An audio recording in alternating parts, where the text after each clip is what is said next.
Ja, jeg vendte snuden hjem. Jeg stak sgu da tomlen ud. Nu taget op ad den første bil med en jydekrog. Fyren bød mig på en smøg, og jeg kunne bare ryge fra parken. Indtil han så mit tøj, sagde, hvad det der sker med farven på dine øjenlåg. Jeg svarede, den er sort som prisen på dine smøger, uden banderole på. Og så begyndte vi at snakke. Vi kan tale, bare snakke, som man gør det vest for Valby Bakke. Som man gør det vest for Valby Bakke. Men han kunne se, jeg snød, at jeg havde klædt mig ud. Jeg var langt fra hurtig nok ved havelågen. Han sagde, man ser det straks. Det er måden, som du ryger på, og det er måden, som du taler på. Det er tykkelsen på din tegnebog.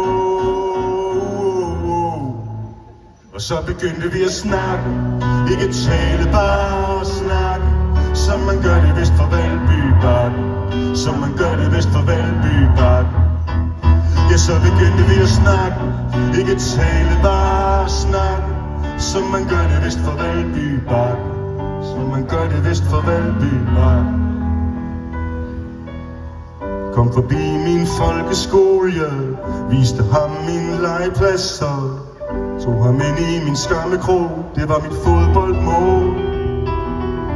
Men han kendte alt til mig. Han var min gamle klasselærer. Jeg kunne knap nok kende ham, men pludselig kunne jeg huske, hvad han skrev i min karakterbog. Du kan nå langt, hvis du vil det. Men hvad er det egentlig, du vil nå?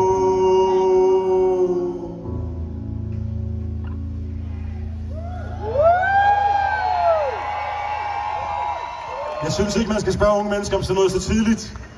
Men jeg ville ønske, at jeg havde svaret, at jeg om 25 år kan stå i selve postnummeret for den her sang. Så tæt på, at jeg er faktisk lidt tvivl om, med alt det her syd for sol og østen for vesten, om vi er faktuelt vest for Valby Bakke. Hvis vi bare er det en lille smule, så prøv at tage imod dette entertainer-træk fra en, der har klædt sig ud. Ja, det har han. Vil I være søde og tage begge jeres hænder op foran jer. Og så begyndte jeg at klappe.